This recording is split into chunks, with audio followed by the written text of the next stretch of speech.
Vocaloid. All right. The other day, I created a vocal phrase using my computer without using a real singer at all. And I used a vocal software called VOCALOID5 to do this. And this is exactly what I created.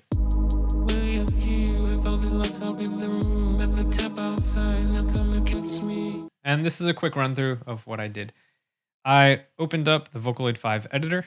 I adjusted the tempo to match the imported audio that I'll work with as a beat. I composed a vocal melody. I wrote in lyrics. I adjusted the note attack and release effects in the Vocaloid5 editor. I adjusted the velocity for each note. I adjusted the style of the singer. And finally, I add some audio effects to the voice. And then I exported the audio out to edit even farther. And once again, this is what I got. Way up here with all the lights out in the room at the tap outside, now come and catch me. So you can see it's really simple to do this. And I included a free download of the whole entire session that you just saw right now. A link for that will be in the description below.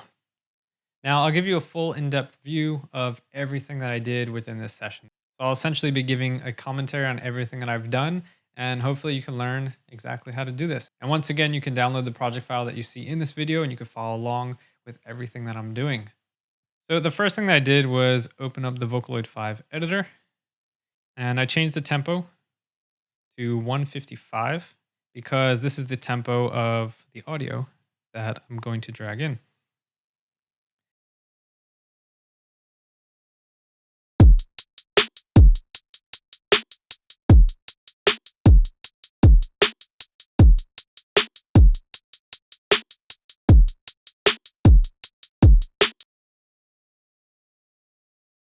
And the volume was a bit too loud, so I was able to jump into the mixer to bring down the volume of that beat.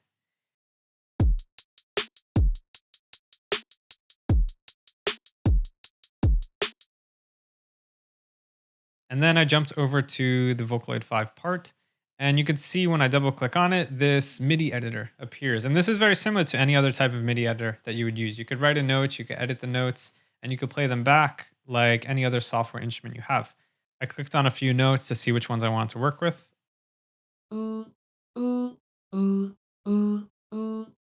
I chose to work with a G sharp or an A flat. And you could write in the notes however you want. What I did right here was choose a single note to work with. And I wrote in all the rhythms that I knew that I wanted this part to essentially sing out. And this is exactly what it was.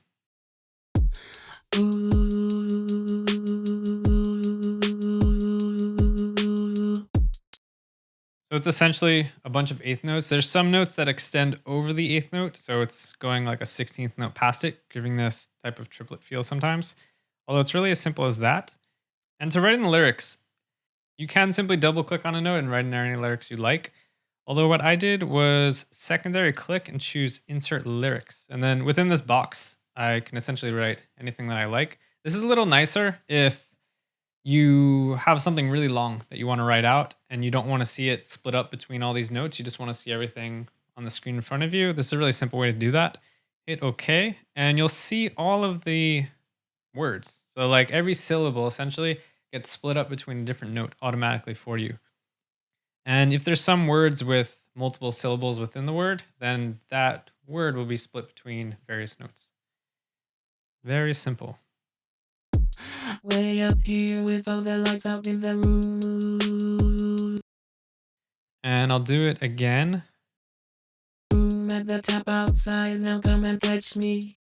Although I thought this and sounded a little unnatural. So I went in there and changed the and to simply the letter N. And it sounded like this. Room at the tap outside, now come and catch me. That sounded a bit more natural to me. So I kept that in there, and this is what we got. Way up here with all the lights out in the room at the tap outside, now come and catch me. And then from there, I essentially adjusted the notes however I wanted to change the melody. I didn't really go too crazy with it. I moved it up a note, or up a half step. And this is what it sounds like. Way up here with all the lights out in the room at the tap outside, now come and catch me. And I can adjust the notes a little bit more, not by actually changing the note, but going into the attack and the release effects. There's a few different types of attack and release effects. There's some that simply change the volume, so the dynamics, and then there's others that change the pitch as well. So I'm going to go through both of these right now and show you the difference between the two. So this note over here, for example, I'll put the attack to a crescendo, and this will make the note increase a bit in volume, giving like a softer type of sound. With the following note, I'm going to add a pitch down effect on both the beginning and the end. And you could see when I do that, there's this little orange pitch line, and it's showing that the pitch is going up and then back down.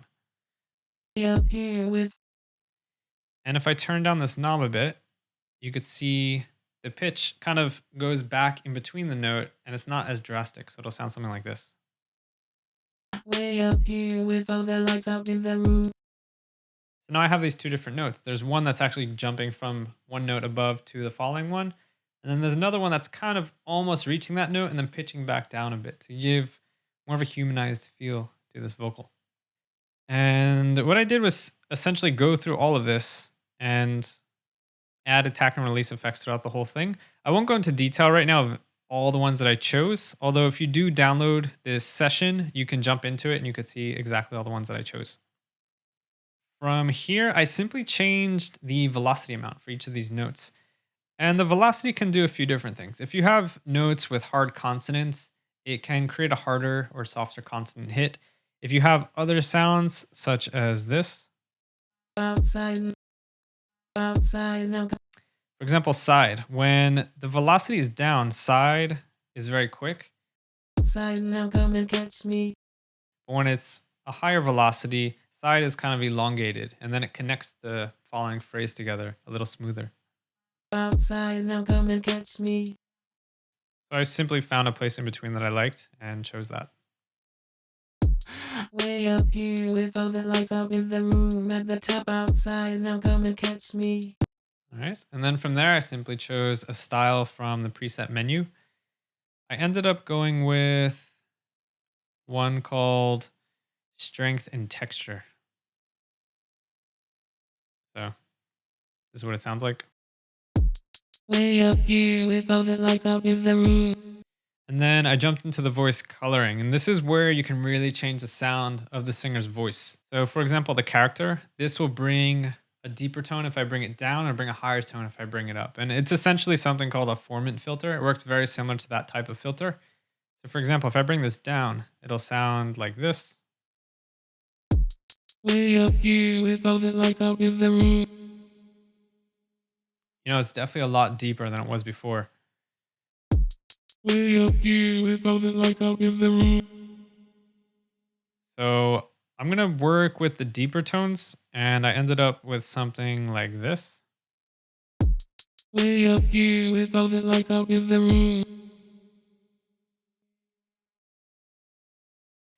From there, I adjusted the air and the breathness. So this essentially brought out some more kind of like white noise in the back, or just breath. It gives it this human, soft, natural type of sound. I wanted to add a little bit of that, but I didn't want to add too much because then it would sound kind of like pushed into the background and a bit too airy. Way up here with all the lights out in the room. At the top outside. What I wanted to do is kind of find an in-between where you could hear it, but you still hear the vocal in the front of the mix. So I ended up with something like this.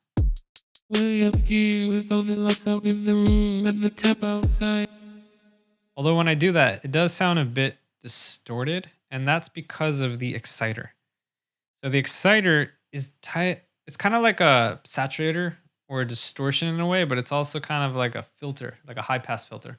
It allows the highs to pass through, and it distorts it or saturates it a bit. So I'm going to bring this down to about 1, and this is what we got.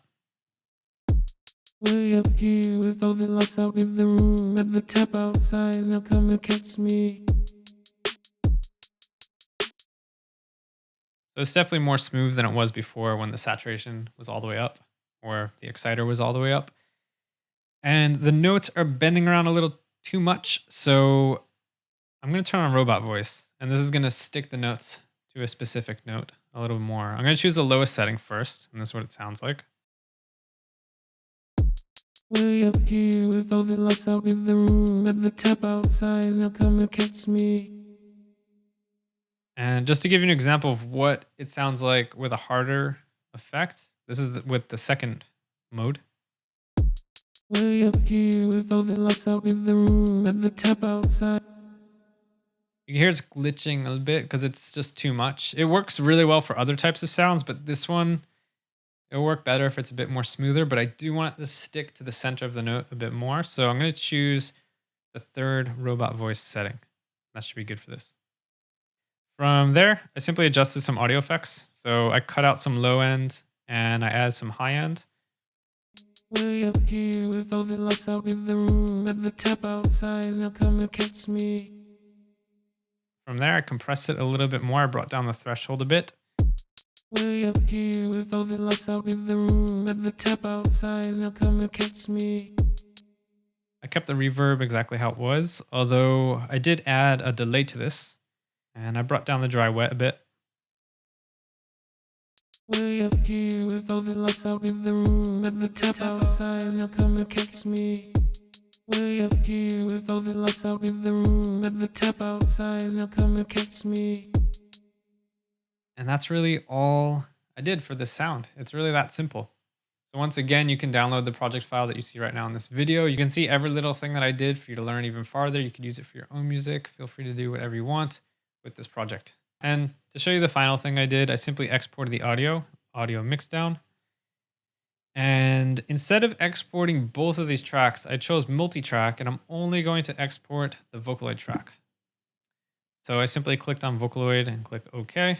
I could save this anywhere I want. I'll save it to my desktop. And now I have this file that I can use essentially for anything that I like. It's essentially like I recorded a singer and I could use this singer for any type of song. I could use this as a vocal sample. I could use it as a one-shot sample if I chop it up.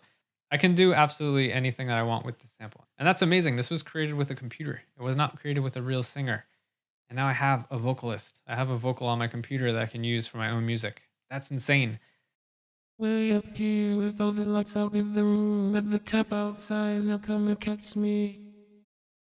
So I hope this helped you out. Once again, download the project file, jump into it, learn everything you need about it. If you want to learn more about Vocaloid 5, head over to the website. There'll be everything you need over there to get started with all of this. There's lots of videos to show you how to get started with it. You can pick up the software for yourself as well to use, and you'll have a new tool to create vocals with your computer. Pretty amazing.